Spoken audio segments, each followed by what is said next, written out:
O documentário ilustrado que você irá assistir agora é o segundo episódio da série ilustrada sobre o Anticristo conforme as profecias de Daniel e Apocalipse. Neste episódio, iremos identificar o Anticristo na profecia do capítulo 7 do livro de Daniel. Não iremos citar capítulo e versículo ao pé da letra. O propósito deste documentário ilustrado é simplificar a linguagem da profecia, de modo que até uma criança possa compreender. Mas o aconselhável é que você leia na sua Bíblia o capítulo 7 de Daniel para conferir pessoalmente se o conteúdo deste documentário está realmente de acordo com o texto bíblico. Em Daniel capítulo 7, um anticristo poderoso e implacável é representado pela figura de um forte e arrogante chifre pequeno que surgiu tardiamente na cabeça de um animal espantoso. Antes de seu surgimento, o animal tinha só 10 chifres. Agora vamos imaginar as seguintes cenas. Você consegue imaginar um chifre que começa existindo pequeno, mas se torna muito grande, a ponto de ficar maior que seus 10 companheiros? Você consegue imaginar esse chifre destruindo 3 outros chifres e restando apenas os outros 7 que ele tornou seus aliados? Você consegue imaginar esse chifre tendo uma boca arrogante e falando palavras pretensiosas, ao ponto de se exaltar acima de Deus? Você consegue imaginar esse chifre combatendo o povo de Deus na terra e os vencendo? Pois bem, é exatamente isso que o profeta Daniel viu o anjo lhe mostrar e relatou no seu livro há aproximadamente 2.550 anos atrás. Mas não para por aí. Ele, o chifre pequeno, além de falar contra Deus e magoar o povo que é fiel a Deus, ele tem a audácia de mudar os tempos e a lei de Deus. Este chifre atua por um período de tempo chamado um tempo, 2 tempos e metade de um tempo. Depois desse tempo, ele seria julgado pelo tribunal do céu e teria o seu poder destruído por completo. E finalmente o reino de Deus seria restaurado na terra, e seu povo reinaria em paz com o Filho de Deus.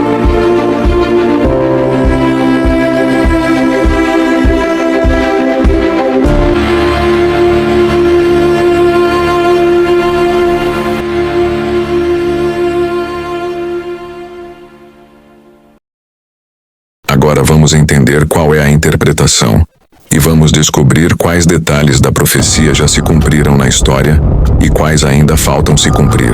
Lendo todo o capítulo 7 de Daniel, vemos que ele fala da visão de 4 poderosos animais que surgiram do grande mar, que é um leão com asas, um urso com 3 costelas na boca, um leopardo com 4 asas e 4 cabeças, e um animal que não tem nome conhecido, mas que é chamado apenas de animal terrível e espantoso, e que era o mais poderoso e destruidor de todos os animais.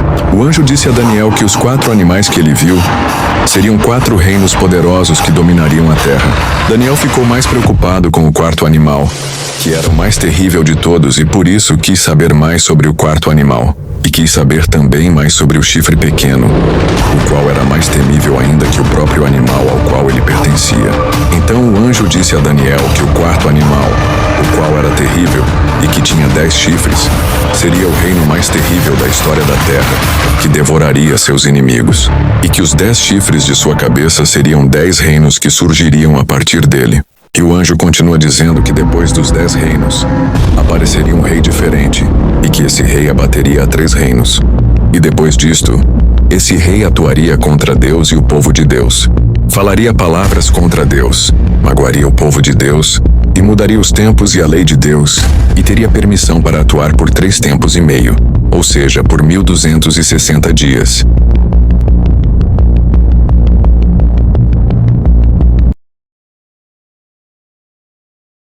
Vamos comparar o que a profecia de Daniel nos diz sobre os 4 animais, com os fatos da história geral. O leão com asas da visão de Daniel é um símbolo muito apropriado para lembrar o reino que dominava o mundo e o território de Jerusalém na época de Daniel, a saber, a Grande Babilônia de Nabucodonosor.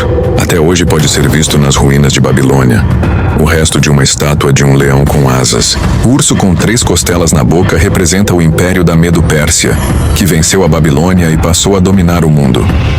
As 3 costelas são os 3 reinos que eles conquistaram, que é o Egito, a Lídia e a Babilônia.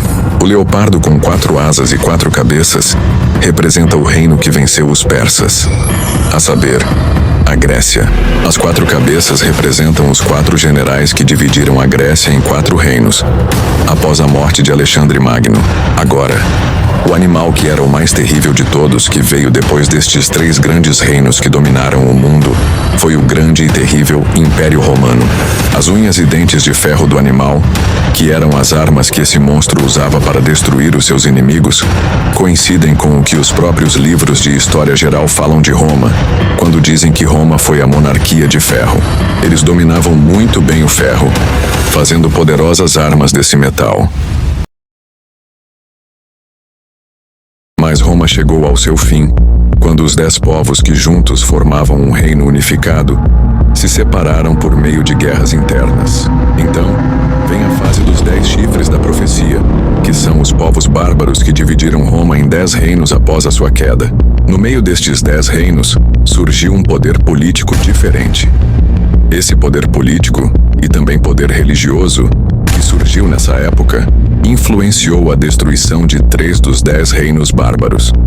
E no fim, ficaram apenas ele e os 7, sobre os quais exerceu grande poder, exatamente como a profecia dizia que aconteceria. Esse poder político e religioso de Roma recebeu em 538 d.C. o poder total de seus companheiros, para dominar sobre todos. Qualquer que não obedecesse à sua ordem poderia perder a sua propriedade e, muitas vezes, a sua própria vida. Dessa forma, esse rei se tornou mais forte que seus companheiros e era um tipo de rei diferente. Inclusive, recebeu o título de Rei de Reis. Ele era temido até mesmo pelos reis, sobre os quais tinha poder até mesmo de coroá-los e também de destroná-los. Esse poder político e religioso de Roma mudou os tempos através dos calendários. Este poder político mudou a lei de Deus.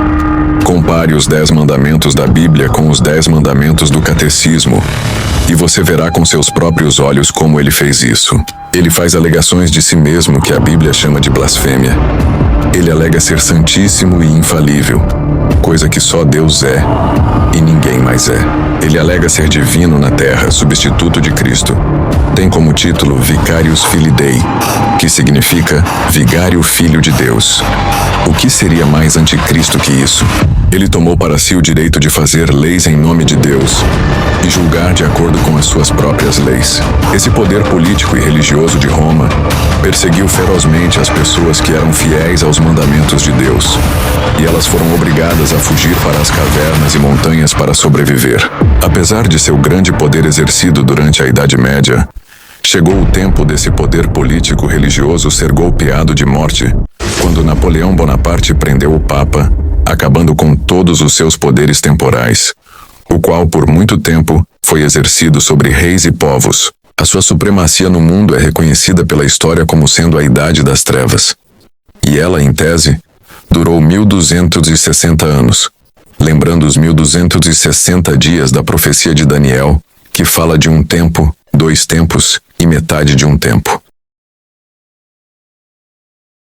Diante de todas as evidências proféticas e históricas, não há dúvidas de que o sistema papal foi exatamente o poder temporal e religioso que cumpriu a profecia do chifre pequeno, especialmente durante a Idade Média. O poder papal veio de Roma, logo após Roma ter sido dividida pelos 10 reinos bárbaros. Diante da influência do Papa, 3 dos 10 reinos foram destruídos, e eles são os ostrogodos, os vândalos e os érulos.